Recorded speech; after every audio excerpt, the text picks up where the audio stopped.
어릴 때를 떠올려 보면요. 휴대전화로 영상통화를 하고 우주여행을 하는 건 만화 영화 속에서나 존재했죠. 앞으로 세상은 얼마나 더 변해가게 될까요? 건강하게 오래오래 살아야겠습니다. 상상이 현실로 이뤄지는 이 모든 걸 다 보려면 말이죠. 매주 화요일 우리가 놓치고 있었던 신비한 과학의 세계 YTN 사이언스 이동은 기자와 함께합니다. 과학을 품은 뉴스. 안녕하세요. 이동은 기자. 안녕하세요. 네, 정말 오랜만이에요. 그렇죠. 오랜만에 왔습니다. 무려 3주 만인데 네. 그동안 정말 바쁘셨다고. 뭐 어떻게 하다 보니까 네. 자꾸 이렇게 뉴스 시간과 저희 이 방송이 겹쳐가지고 네. 아쉽게도 이제 라디오를 못 오게 됐어요. 안타까웠습니다. 저희를 이제 멀리 거리 좀 두시려고 하는 건 아니고요. 설마요.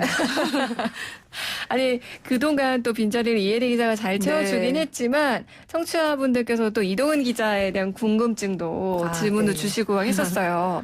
자, 그러면 오랜만에 오신 만큼 또 재미있는 이야기를 들고 오시지 않았을까라는 생각이 드는데 어떤 이야기 오늘 나눠볼까요? 네, 우선 이 화성 이야기를 좀 할까 하는데요. 네, 화성이요? 네, 화성으로 가는 탑승권 혹시 들어보신 적 있으세요? 아니 근데 화성은 우리 사람이 가본 적이 없는 행성이잖아요. 네, 맞아요. 근데 탑승권이라는 게 존재할까요? 뭐 실제로 사람이 가는 건 아니고요. 화성에 이름을 실어 보내는 탑승권이 있습니다. 이 지난 5월에 미 항공우주국 나사가 화성에 당신의 이름을 보내세요라는 이름의 이벤트를 열었는데 네. 여기에 참여하면 탑승권을 얻게 됩니다. 제가 또 참여를 한번 해봤어요. 그래서 직접 탑승권을 받아와 봤는데 지금 저희 청취자분들 보여드리려고. 네, 보여드리려고 좀 크게 뽑아오셨거든요. 한번 보일까요? 네. 보일까요? 들어봐 주시겠어요? 아마 자세히 네. 보시면 보일 거예요. 지금 제가 여기 화질을 좀 안 좋게 해놨는데 그럴까요? 화질을 좋게 해놓으신 분들은 아마 보일 거예요. 옆에 뭔가요? 그게 이게 보이시나요?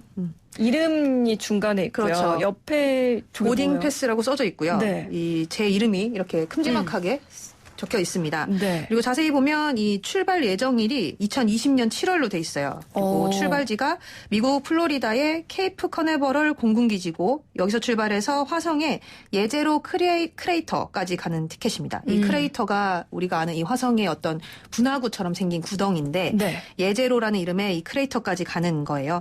이 비행 거리가 자세히 보면 여기 적혀 있는데요. 5억 킬로미터가 넘는다고 나와 있습니다. 네. 감도 안 오네요. 네. 5km. 아니 근데 직접 보니까 좀 그럴싸하기도 하고 신기하기도 한데 그러면 사람이 아니라 이 이름이 적힌 티켓이 어떻게 화성에 간다는 거죠? 이 실제로 여기 적혀 있는 것처럼 지금 2020년 7월에 케네디 우주센터에서 화성 탐사 로버가 발사될 예정입니다. 네. 근데 이 응모한 사람들의 이름을 아주 작은 첨단 실리콘 칩에 새겨가지고 이 로버에 실어서 보내는 거죠. 이 칩 크기가 하나의 뭐 거의 머리카락 1000분의 1 정도. 로 아주 작은 크기인데 네. 뭐 크기가 작아서 사실 보이지도 않겠지만 그래도 네. 이 내 이름이 로버에 실려서 화성에 간다는 거는 좀 그래도 의미가 있다 이렇게 볼 수 있겠죠. 그럼 이거는 엄청난 현미경으로 보면 내 이름이 있는지 없는지 로버가 싣고 다니는 걸 볼 수 네. 있지 않을까요? 그렇군요. 믿고 또 가야겠네요. 아니 흥미로운 이벤트인 만큼 지금 이동 기자도 이렇게 참여를 한 거잖아요. 다른 분들도 많이 참여를 했을 것 같은데 네. 실제로 이 탑승권을 받은 사람이 얼마나 되나요? 이게 뭐 제가 직접 해보기도 했지만 굉장히 신청이 간단하고 무료예요 또. 그래서 많은 분들이 참여를 했는데 이 나사가 미국 시각으로 지난 5월 22일에 이벤트를 시작을 해서 네. 어제까지죠. 9월 30일까지 탑승권을 발급을 했습니다. 근데 시작한 지 한 이틀 3일 만에 전 세계에서 한 300만 명이 이 탑승권을 신청을 했습니다. 이후로도 신청한 사람이 굉장히 많이 늘어났고요. 그래서 이 마감 직전에 한 9월 29일을 기준으로 보면 한 1000여만 명의 사람들이 화성에 이름을 보내겠다 해서 이 탑승권을 발급을 받았는데요. 네. 나라별로 보면 좀 흥미로워요. 이 터키 같은 경우가 가장 많이 참여를 한 걸로 나타났는데 250만 명이 넘는 터키 사람들이 이번에 이 이벤트에 참여를 했고요. 네. 두 번째로 많은 나라가 인도였습니다. 한 150만 명 정도 됐고 네. 그 다음으로 뭐 미국, 중국, 이란, 영국, 또 인도네시아도 있었고요. 네. 그리고 8위가 우리나라. 였습니다. 그래서 우리나라의 경우는 이스라엘 사람들과 아주 경합을 벌이면서 근소한 차이로 8위에 올랐다고 합니다. 아니 저도 알았으면은 했을 것 미리 같거든요. 알려드릴 걸 그랬나 봐요. 네. 그러면 이제 한국 사람들이 또 이런 이벤트 응모하는 걸 좋아하잖아요. 네, 맞아요. 1위 터키 250만 명 정도는 가뿐하게 칠 수 있지 않았을까. 뭐 이런 생각이 드는데 아마 이게 다른 데서도 비슷했을 것 같긴 한데 네. 터키 사람들이 이렇게 가장 많이 참여했다는 게 좀 놀랍긴 하거든요. 맞아요. 네. 왜냐하면 우주 탐사나 뭔가 그런 우주 관련 소식들에 있어서 좀 우리가 선진국이다, 좀 관심이 있다면 뭐 미국이나 중국, 그렇죠. 뭐 인도, 뭐 러시아 요 정도 떠올리잖아요.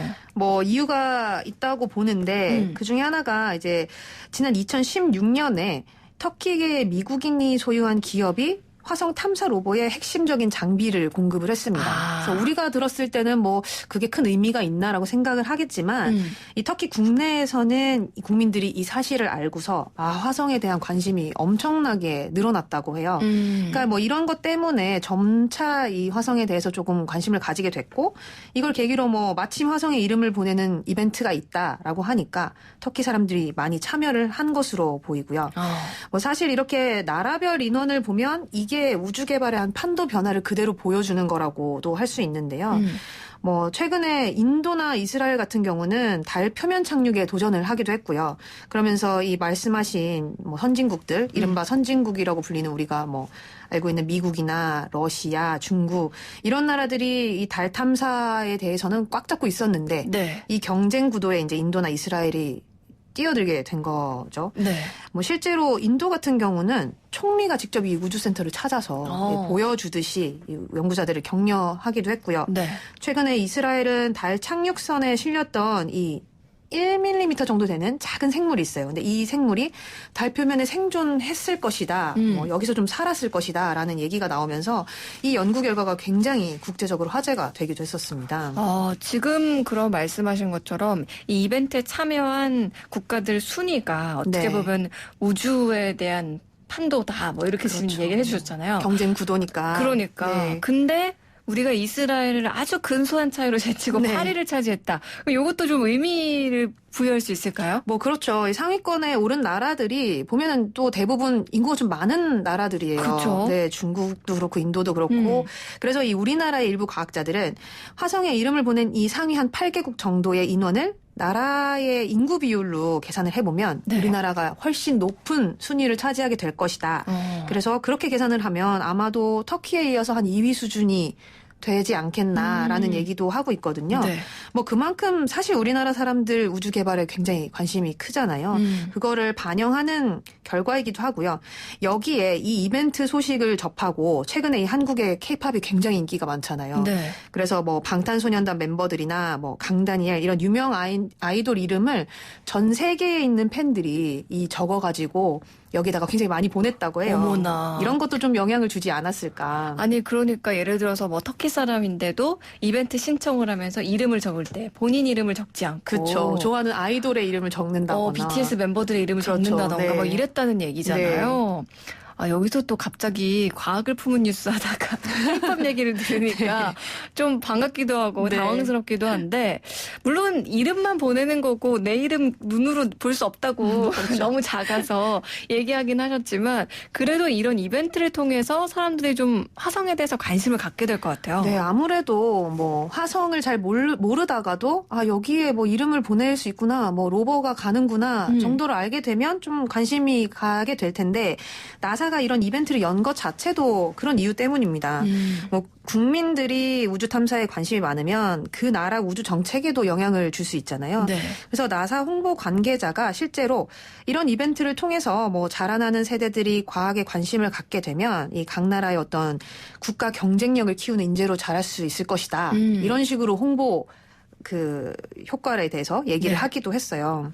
사실 정말 가볍게 생각할 수 있고 어떻게 보면 좀 허무맹랑한 이벤트다. 이렇게 생각할 수도 있지만 생각보다 파급 효과가 큰 것 같다는 네. 생각도 들고 지금 저희만 해도 이 이야기를 하면서 화성이라는 곳이 어떤 곳일까? 맞아요. 진짜 네. 언젠가는 갈 수 있게 될까? 뭐 이런 생각도 좀 들게 되잖아요. 네. 효과가 있는 거죠. 그러니까요. 아니 지금 그리고 댓글창에 오토브레님은 듀에토 팬이신데 우리 듀에토도 보내줬어야 됐는데 이미 놓쳤다. 뭐 이렇게 얘기는 다음엔 이런 이벤트 있으면 미리미리 좀 알려주세요. 꼭 말씀드리겠습니다. 네. 자, 화성에 대한 또 흥미로운 우주 이야기 함께 해봤는데요. 다음엔 또 어떤 이야기들 해볼까요? 네, 10월 2일이 노인의 날입니다. 요즘에 사실 노인이라고 하면 예전이랑은 좀 이미지가 많이 달라졌잖아요. 그렇죠. 예전에는 뭐 60 이상 뭐 이렇게 생각을 했지만 이제는 60이 노인이라고 부르기에는 너무나 정정하시고 또 진짜 청춘이라고 부를 만큼 다들 또 정말 재밌게 살고 계셔서 뭐라고 해야 될까요? 노인에 대한 기준이 예전보다는 좀 맞아요. 불분명해진 것 같아요. 그렇죠? 네, 뭐 그래서 실제로도 뭐 나이를 좀 조정을 해야 된다, 기준을 바꿔야 된다 이런 얘기들이 나오고 있는데 요즘에 이 액티브 시니어라는 말도 나오고 있고요. 그만큼 이 적극적으로 활동하는 분들이 많아지면서 이 노년의 건강 관리가 굉장히 중요해지고 있습니다. 그렇죠. 근데 이 건강은 아무리 강조해도 지나치지 않는 건데 특별한 뭐 좋은 방법이 있을까요? 뭐 그래서 일단은 노인의 날이고 하니까 전문가들이 강조하는 이 몇 가지 관리법을 말씀을 드리려고 하는데 많이들 알고 계실 거예요. 일단은 뭐 식사가 가장 중요하겠죠. 아무래도 어르신들이 보면 이 미각이 조금 둔해지기 때문에 지나치게 짜게 먹거나 아니면은 반대로 싱겁게 먹는 경우가 많은데 평균적으로 노인의 경우는 그냥 성인들보다 짠맛을 한 3.5배 정도 덜 느낀다고 합니다. 그만큼 이제 둔해진다는 건데 이 나트륨 섭취가 아주 몸에 안 좋다는 건 다들 아실 거고요. 뭐 비만을 일으키기도 하고요. 또 만성질환 관리에도 걸림돌이 되기 때문에 좀 주의를 하셔야 될 것 같아요.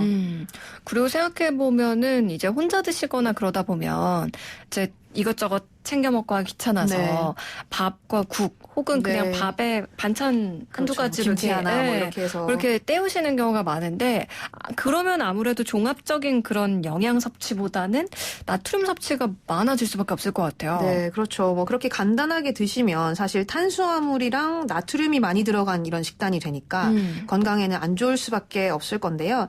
어르신들이 또 이 소화 기능이나 씹는 힘이 약해지면서 고기를 잘 안 먹게 됩니다.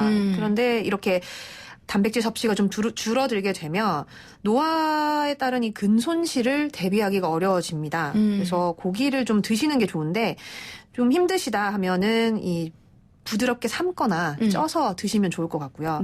그래도 좀 부담스러우시면 이 고기 대신에 두부나 뭐 생선, 계란 이런 것들로 이 단백질 섭취를 항상 신경을 써주시는 게 좋을 것 같아요. 네, 첫 번째가 이렇게 먹는 것 챙겨서 먹는 거고 그리고 아무래도 건강을 유지하려면 그리고 요즘에 왜 나이가 80세가 넘으셨는데도 이렇게 장장하게 잘 살고 있습니다. 라고 이렇게 TV에 나오시는 분들도 있잖아요. 그런 분들 보면 항상 또 빼놓을 수 없는 게 운동이더라고요. 네.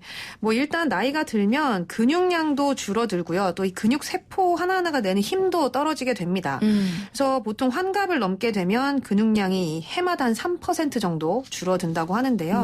이렇게 되면 자연스럽게 기초 대사량이 떨어지게 되고요. 그러면은 살도 쉽게 찌고 일상생활에서도 빨리 작은 움직임에도 빨리 지치게 되는 거죠. 그런데 이렇게 운동을 하면 아무래도 이 근력이 줄어드는 것을 조금 늦출 수가 있습니다. 뭐 젊었을 때처럼 근력이 많이 생기고 이런 것보다는 손실하는 걸 좀 막아줄 수 있다. 이런 말씀이신데 그럼 어르신들도 너무 격렬한 운동은 좀 그렇잖아요. 어떤 운동들이 좋을까요? 뭐 너무 무리하시면 안 되니까요. 우선은 이 낮은 강도의 근력 운동을 뭐 매일 1시간 안팎으로 꾸준히 해주시는 게 좋습니다. 이 꾸준히 해준다는 게 굉장히 중요한 것 같아요. 물론 뭐 그 젊은 분들도 마찬가지겠지만 그리고 이런 웨이트 트레이닝 같은 무리한 운동은 최대한 이제 줄이시고 근육을 고루 쓸 수 있는 운동 중에 뭐 춤이라던가 아니면 수중에서 할 수 있는 에어로빅 혹은 에어로빅 이런 아쿠아로빅이라고 아마 들어보셨을 거예요. 그리고 아니면 뭐 수영 이런 운동들도 도움이 된다고 합니다. 또 이 가장 쉽게 할 수 있는 건강에 좋은 운동 하면 이 걷기를 꼽을 수 있죠. 골밀도도 높일 수 있고요. 또 체중을 조절하는 데도 이 걷기가 굉장히 도움이 된다고 하니까요. 뭐 등산처럼 이렇게 좀 무리를 하시는 것보다는 그냥 경사보다 좀 평지를 힘차게 이렇게 걸으시는 운동을 하시면 좋을 것 같고 또 이 어르신들 이 운동을 위해서 뭐 계단을 올라가신다거나 이런 거 많이 하시는데 그러면 또 무릎 관절염을 악화할 수가 있어요. 그러니까 이런 부분도 좀 조심을 하셔야 될 것 같아요. 네, 걸으실 때는 평지를 걸으시는 게 좋다라는 거 참고해 주시고 앞서 말씀해 주신 춤이나 아쿠아로빅 같은 경우는 건강을 지키면서 뭔가 재미있게 좀 네. 흥미있게 할 수 있는 그런 운동일 것 같아요. 맞아요. 아무래도 말씀하신 것처럼 수시로 스스로 내 건강이 어떤지 체크하고 좀 네. 관리하는 게 중요하겠죠? 맞아요. 이 생활 습관을 뒤늦게 뭔가 바꾼다는 게 실제로 저희도 그렇지만 쉬운 일이 아니잖아요. 맞아요. 이 가까운 뭐 병원이라든가 전문가 찾아서 체계적인 어떤 건강 관리를 위한 조언을 좀 받으시는 것도 도움이 될 것 같아요. 그러면 네. 좀 더 건강하게 오래오래 이제 유지를 할 수 있겠죠. 네.